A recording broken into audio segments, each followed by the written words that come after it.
दुनिया के प्राचीनतम ग्रंथ ऋग्वेद में जहाँ अलग अलग प्रकृति के रूप में देवताओं की स्तुति है, उसमें हम इतिहास की पुस्तकों में पढ़ते हैं केवल देवताओं की स्तुतियाँ मिलती हैं और कुछ कुछ जगह पर देवियों की स्तुति मिलती है, लेकिन ऐसा नहीं है। ये एक मिथ है।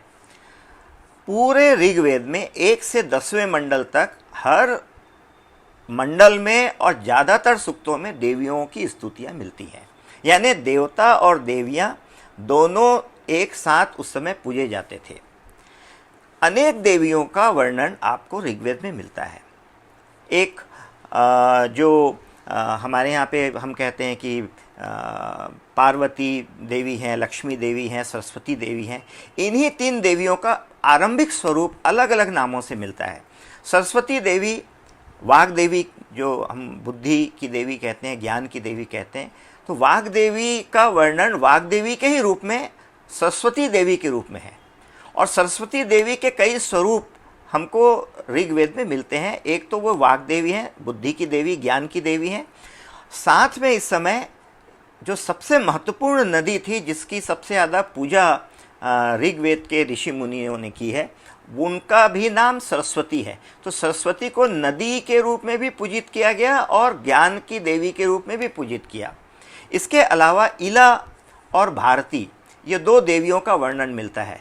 भारती शक्ति की देवी थी, इला जो है वो जिस प्रकार माँ लक्ष्मी है, समृद्धि की देवी, उस रूप में उनको माना जाता था। और इनके अलावा उषा देवी का उल्लेख मिलता है। सूर्य देव की साथ वो पहले आती हैं। और अदिति देवी जो सभी देवताओं की माँ हैं, उनका उल्लेख मिलता है। उसी प्रकार हम देखते हैं कि पृथ्वी देवी का उल्लेख मिलता है। तो अनेक अरण्यनी देवी का भी उल्लेख मिलता है, जंगल की देवी, वन की देवी, अरण्यनी देवी। इसके साथ साथ देवियों की स्तुतियों के साथ साथ जैसे आज हम हमारे जो प्रमुख देवता हैं उनको उनकी धर्मपत्नियों के साथ जोड़कर देखते हैं, जैसे शिव पार्वती, विष्णु लक्ष्मी, या हम ब्रह्मा जी के साथ सरस्वती देवी का एक उल्लेख देखते हैं, या कृष्ण के साथ राधा, या राम जी के साथ सीता माँ का उल्लेख देखते हैं। उसी प्रकार ऋग्वेद में भी देवताओं के साथ, खासकर प्रमुख देवताओं के साथ उनकी पत्नियों का भी वर्णन मिलता है।